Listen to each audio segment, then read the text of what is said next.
Salut les amis. Bon, j'ai un petit peu avancé, effectivement, depuis la dernière vidéo. Qu'est-ce que j'ai fait de plus? J'ai remis ici le cache-culbuteur. J'ai refermé histoire d'éviter que la merde vienne sur les abracam et tout ça. Donc au moins ça s'est fermé. J'ai pas encore installé les injecteurs, hein, comme tu peux le voir. Voilà, ça je le ferai vraiment en dernier. J'ai réaccouplé la boîte de vitesse directement sur le moteur. Et donc j'ai également remonté ça y est, le convertisseur de couple. Voilà. Donc lui il est monté. Et en fait ce que je voulais te montrer c'est que le jour où tu vas en démonter un, j'avais pas pu moi le dévisser parce que j'avais la chaîne quand le moteur est entièrement monté qui m'empêchait de tourner le moteur, hein, parce que la chaîne était enroulée dedans, donc je pouvais pas tourner mon vilebrequin pour choper les vis. Donc en fait le vis qui est là, celui-là là, en fait, c'est celui qui tient le convertisseur de couple. Et dessus, donc, il y en a 4. Et en fait, via le trou du démarreur, tu viens desserrer ces vis-là, en fait. Et donc, tu en desserres un, tu tournes ton vélo, tu desserres le deuxième, etc., etc. Ce qui fait que, par contre, pour le remontage, j'ai pu le faire. Donc, en fait, j'ai mis directement mon visco, qu'on voit un petit peu d'ailleurs derrière, là. Attends, parce que je sais pas si je peux le filmer. Ouais, on le voit un petit peu au fond, là. Et en fait, ce qu'il faut faire, c'est remettre son visco-coupleur directement dans la boîte. Il faut bien l'enquiller dedans. Comme ça, après, tu approches ta boîte avec le visco. Et après, comme ça, tu peux y mettre tes vis. Et au fur et à mesure, tu fais tourner ton vilebrequin pour remettre donc les 4 vis. Voilà. Donc ça, c'est fait. Et surtout, la grande avancée, c'est que... Alors attends, je vais reculer un petit peu. Là, le X1 est dans le garage. Voilà. Tac. Ah oui, je l'avais sanglé parce qu'on a eu pas mal de vent ici et du coup le capot avec le vent il n'arrêtait pas de se lever, donc j'ai eu un petit peu peur, du coup je l'ai sanglé.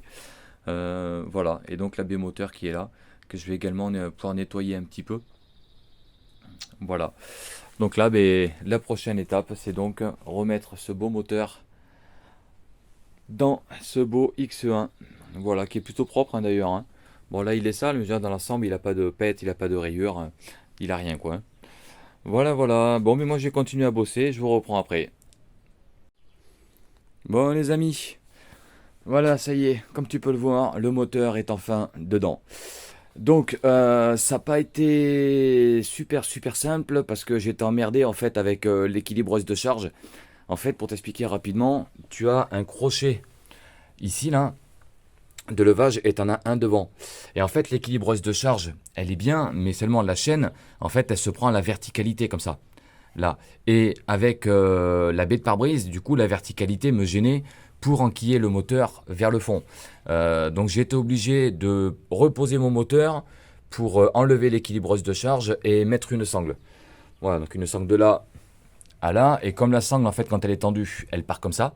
Juste après, la chèvre, elle prend au milieu, comme ça.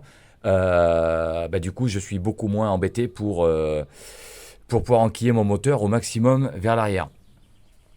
Ensuite, ce que j'ai fait pour gagner en horizontalité, c'est que j'ai mis un cric rouleur en fait sous la boîte de vitesse qui me permettait en fait, parce que la boîte, vu que c'est une boîte automatique, elle est extrêmement lourde et du coup en fait elle me faisait pencher mon moteur en fait vers l'arrière, ce qui est extrêmement contraignant parce que du coup vu que ça penchait vers l'arrière, ben, ça me mettait encore plus mon crochet ici dans le tablier qui est derrière. Donc j'ai mis un cric rouleur en dessous pour relever en fait le cul de la boîte histoire de gagner en horizontalité. Voilà, et j'ai pu effectivement enquiller mon moteur. Donc là, comme tu peux le voir, ici en bas, on est bien sur le support moteur, c'est déjà serré. Ici en bas, mise au point, téléphone, mise au point, mise au point, mise au point, mise au point. Putain, c'est vraiment de la merde ce téléphone. Donc là, idem, hein, comme tu peux le voir, le support moteur, il est serré. Ensuite, on va aller se faire un petit tour en dessous. Et en fait, en dessous, hop, tac, là, voilà. Donc, le support moteur qui est là, enfin le support de boîte hein, plutôt qui vient à l'arrière, lui c'est bon, c'est resserré. L'arbre de transmission, il est remis. Petit conseil, si tu fais ça et que tu ne veux pas être emmerdé avec l'arbre de transmission, il faut impérativement que tu essaies d'enquiller ton moteur et qu'en même temps, tu essaies de garder une horizontalité de ton arbre de transmission pour qu'il vienne s'enquiller dans l'arrière de la boîte par rapport au flector. Sinon, en fait, tu risques d'être emmerdé après pour enquiller ton arbre. Voilà, c'est juste un petit conseil comme ça. Enfin, moi, en tout cas, je procède comme ça. Parce qu'après, l'arbre de transmission, même reculé à fond, tu peux plus le remboîter après sur le flector. Il y a peut-être une astuce, mais s'il y en a une, je la connais pas. Puis moi, ça fonctionne très bien comme ça, hein. Donc, je fais ça sur mon série 5. Je fais pareil sur le X1 et j'ai fait comme ça sur toutes mes BM. Donc, voilà. Ensuite, il me reste un espèce de merdier remonté en dessous. Alors, tac. Là, maintenant, la prochaine étape, ça va être... En fait, je reprends exactement le même ordre. Au remontage, je vais reprendre exactement le même ordre en fait qu'au démontage. Je vais pas commencer à m'éparpiller à gauche, à droite, parce que souvent tu as tendance à vouloir faire en fait, comment dire, uniquement ce que tu as envie de faire, en fait, parce qu'il y a des trucs qui sont chiants à faire, tu n'as pas envie de les faire. Mais même si c'est chiant, en fait, il vaut mieux reprendre le même ordre. Là, je sais que par exemple, j'avais défait toute la partie en fait catalyseur. C'est chiant à remettre, c'était chiant à enlever, ça va être chiant à remettre. Mais je vais commencer par là. Enfin, je vais continuer en tout cas par là parce que c'était un des éléments que j'avais démonté au fur et à mesure. Voilà. Donc là, ça va être la partie échappement qui va être à remettre. Après, en dessous, je vais avoir toutes les tôles par chaleur. Et puis après, je vais vraiment commencer par tout remonter, hein. Donc la phase finale est bientôt là. Et surtout, il me tarde de voir un petit peu le démarrage, comment ça va se passer. Et puis voilà, voilà. Donc écoute, je continue à taffer et puis je vous reprends après. Bon, on se retrouve 2 heures plus tard. Donc toute la partie échappement a été remontée, hein, c'était vraiment la phase la plus chiante. Du coup, donc le catalyseur FAP s'est remonté. L'alimentation électrique de la boîte automatique s'est également remontée. Qu'est-ce que j'ai remonté d'autre? Le refroidisseur de Van EGR également qui est posé. Ça y est, ça c'est fait. Une partie de... Alors la tôle de protection, la tôle chaleur en fait qui vient sur le collecteur d'échappement, c'est remonté également. On a le guide ici là pour l'alimentation du démarreur qui va jusqu'en bas, c'est fait. J'ai également remonté tous les injecteurs avec joint neuf et de la graisse haute température également. J'ai remonté tous les conduites rigides d'arrivée de carburant, la rampe, également rebranché ici, hein, donc en fait toute l'arrivée de carburant est rebranchée. Tous les retours, pareil avec les petits clips, sont remontés. Qu'est-ce que j'ai fait d'autre? J'ai nettoyé l'espèce de joint qui est là, qui n'est pas fourni dans la pochette de joint, donc attention si vous le démontez à ne pas l'abîmer. Cette espèce de joint là, ça y a fallu nettoyer parce que c'était dans le même état que les conduits d'admission, hein. C'était vraiment dégueulasse. Voilà. Et qu'est-ce que j'ai fait d'autre? La ligne d'échappement, pareil, elle est remboîtée. Voilà. Et là, qu'est-ce qui va me rester? Encore beaucoup de taf, hein, effectivement. Alors c'est vrai que bon, cette partie remontage n'est pas forcément très intéressante, mis à part si effectivement tu as tout démonté et que tu te rappelles plus du tout où vont certaines pièces. Bah écoute, la vidéo pourrait peut-être t'aider, on sait jamais. Voilà. Et puis, écoute, moi je vais continuer encore à remonter tout ça. Allez, à toute. Bon, du coup, j'ai décidé de vous épargner toute la séquence de remontage. Tout simplement parce que c'est long, c'est chiant et c'est complètement inintéressant. Et surtout, je savais absolument pas comment vous présenter ça. Voilà. Donc, ouais, il y a eu quand même pas mal d'heures qui se sont écoulées. Voilà, beaucoup de stress au moment d'arriver vers la fin. Voilà, dans l'ensemble.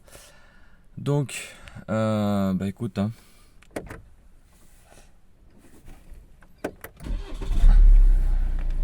Voilà, comme tu peux le voir et comme tu peux l'entendre, il démarre. Donc ça c'est parfait. J'ai pu également sortir le X1 de mon garage, du devant de mon garage qui me prenait de la place, hein. Donc là maintenant il est complètement dans mon jardin. Devant ça me fait un petit peu plus de place. Voilà, donc plutôt content. Voilà, c'est que les premiers démarrages, hein. Donc maintenant il va me rester une bonne grosse partie de tout ce qui est plastique, pare-choc à remonter. Devant j'ai remonté la traverse, j'ai remonté les phares. Voilà. Et puis sinon, je sais pas trop quoi vous dire, à part que je suis super content parce qu'au moins ça c'est fait. je vous montre en même temps l'indispensable valise. Hein. Donc c'est un modèle Icarsoft, le EU Pro. J'essaierai un jour de vous faire une vidéo uniquement dédiée sur ça. Sincèrement, c'est indispensable. Ça vaut un petit peu plus de 200 €, mais sincèrement, comme je viens de le dire, c'est indispensable. Sur ces moteurs, maintenant toutes les bagnoles, tu es obligé d'en avoir un. Il fait quasiment toutes les marques sauf les japonaises et les américaines, mais bon voilà, toutes les européennes sont dedans, donc c'est déjà très bien. Ça couvre une bonne partie du parc automobile et c'est vraiment top. Les mises à jour sont gratuites à vie. Enfin bref, je ferai une vidéo, un de ces quatre, sur ça.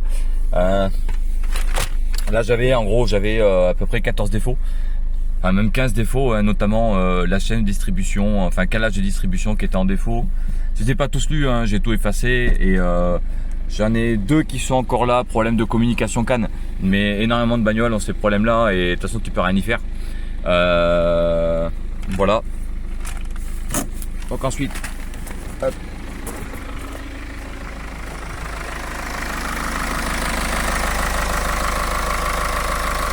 Voilà.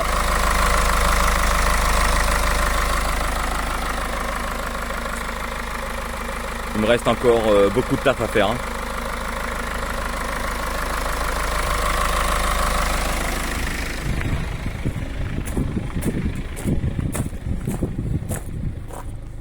Donc en batterie, vu que sa batterie était morte, j'avais une grosse batterie dans mon garage. Donc j'ai pu la mettre au moins pour faire les premiers démarrages. Et elle est un petit peu grande celle-là, donc dans tous les cas je vais pas la laisser et elle repartira avec une batterie neuve. La batterie qu'il y avait dessus, c'est une batterie BMW qui était d'origine, donc qui était de fin 2012 début 2013, donc elle a largement fait son temps, hein, ce qui est très bien. Et je vais la remplacer donc par une batterie Noroto AGM 51. Elles sont fabriquées par Varta, donc pas de problème de ce côté là, garantie 3 ans de toute façon. Voilà, et impérativement il faut que ce soit de la batterie AGM. Voilà, voilà. Bon, et bien moi je vais continuer à taffer et puis je te reprends après.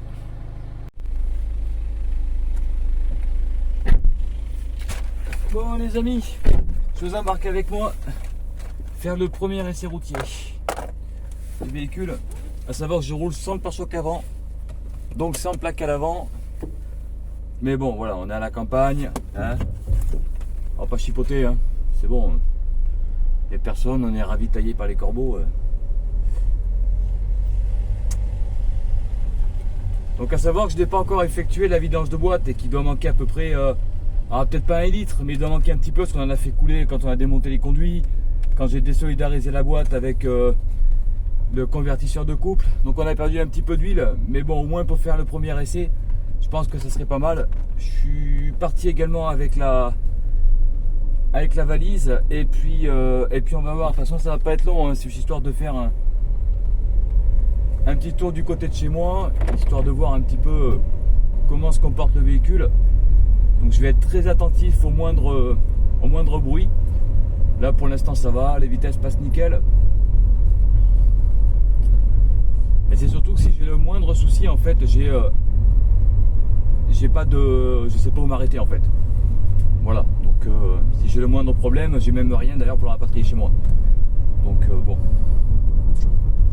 voilà. Donc là on va voir. Hein. Là pour l'instant, je crois que la boîte s'est mise en 5e. Très agréable hein, comme boîte, franchement.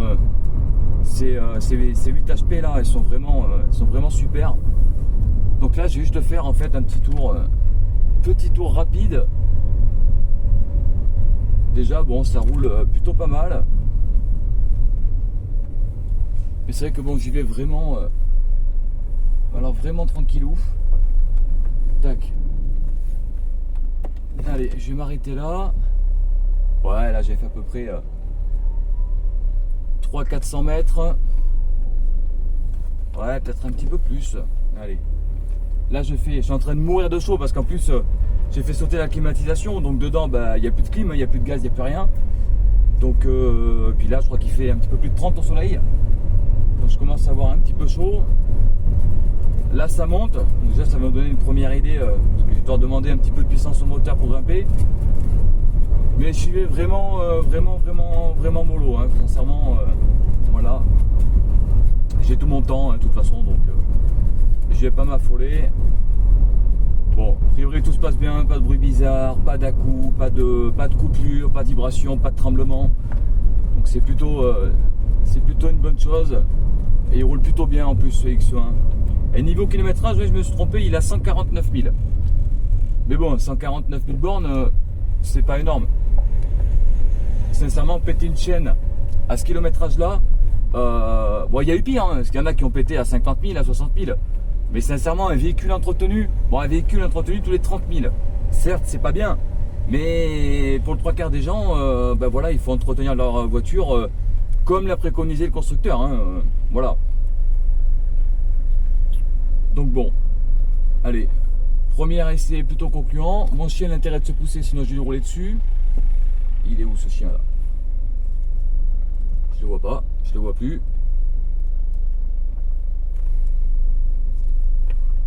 Ah, ça y est, c'est bon, je viens de le voir. Zac. Bon. Ben voilà. Nous voilà de retour. Bon, et eh bien, quoi dire, hein.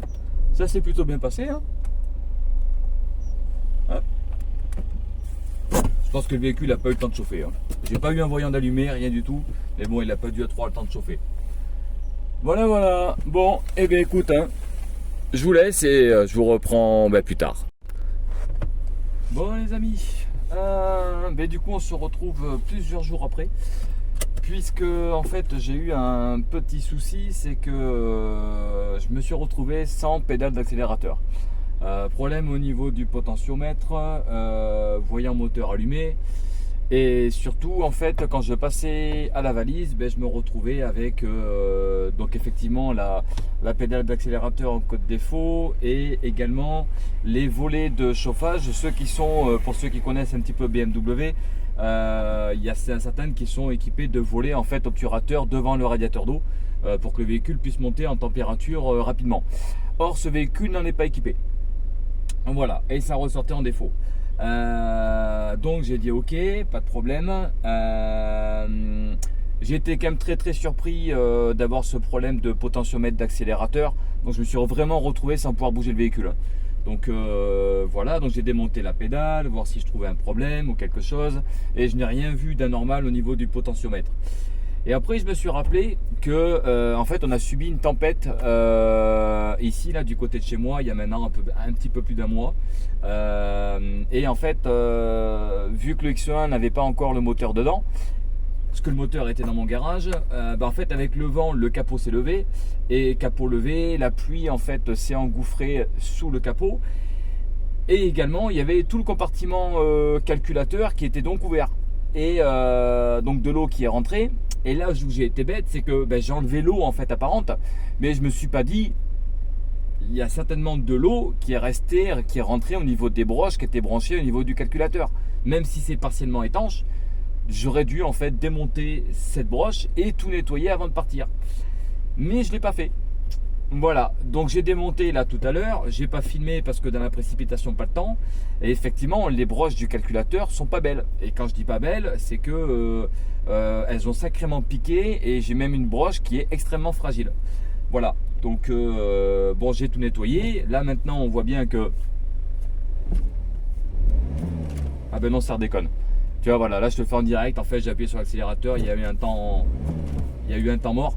Voilà, donc du coup je ne sais pas, alors à mon avis je pense que ça vient réellement en fait de l'eau qui est rentrée au niveau du calculateur, et peut-être que le calculateur est mort, j'en sais rien, et du coup ce qu'il y a, c'est que je ne peux pas rouler avec le véhicule avec ce problème de potentiomètre, parce que si je pars de chez moi et que je peux plus ramener le X1, ça va être compliqué.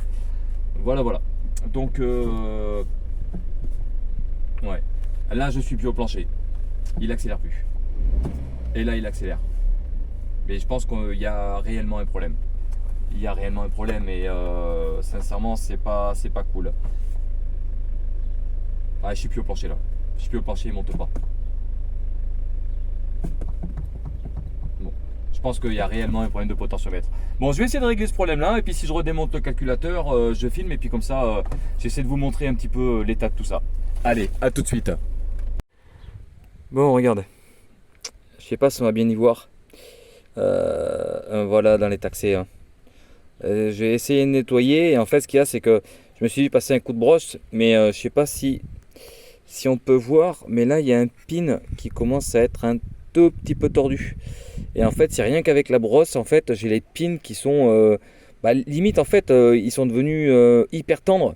Alors que pourtant la flotte est pas restée longtemps dedans, hein, mais voilà, je pense effectivement que la pluie a dû faire des dégâts.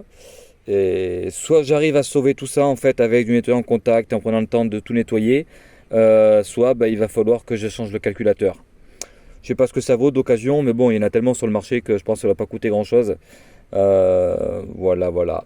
Donc je vais essayer de nettoyer tout ça et puis je te reprends après. Bon les amis, donc petit récap sur effectivement ce problème d'humidité qui était rentré dans le calculateur. Du coup, une fois tout nettoyé, j'ai pu rouler. Là, j'ai fait actuellement 417 km. Donc là, on est quelques jours plus tard, du coup, et tout va bien.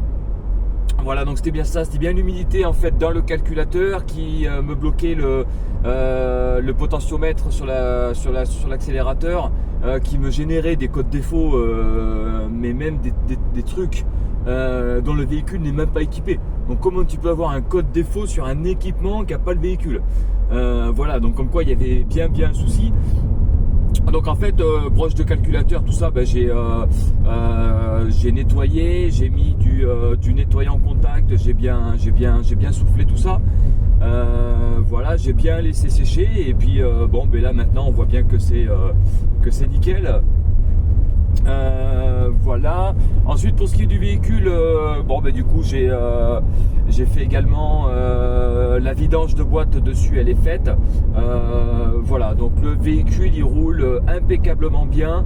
Là je vais le ramener dans 3 jours dans la région de Bordeaux. Du coup je le ramène à ma soeur. Comme ça elle va pouvoir le récupérer. J'aurais fait d'ici là j'aurais fait un peu plus de 500 bornes. Donc voilà, moi ça me permet de mon côté de m'assurer qu'il n'y ait pas de fuite de liquide de refroidissement, qu'il n'y ait pas de fuite au niveau de la boîte, qu'il n'y ait pas de fuite d'huile, qu'il n'y ait pas des bruits bizarres, qu'il n'y ait pas des voyants, puisque ma soeur n'y connaît rien et surtout je ne peux pas y aller tous les 4 matins là-bas. Voilà, donc en tout cas je suis très content. Du coup l'épisode du X1 est terminé. Voilà, c'est fait. Je pense que les vidéos ont pas mal plu parce que du coup ce sont les vidéos du X1 qui ont fait le plus de vues. Voilà, merci à tous les abonnés puisque vous êtes 125 abonnés. Donc pour moi je suis très content, ça me va très bien.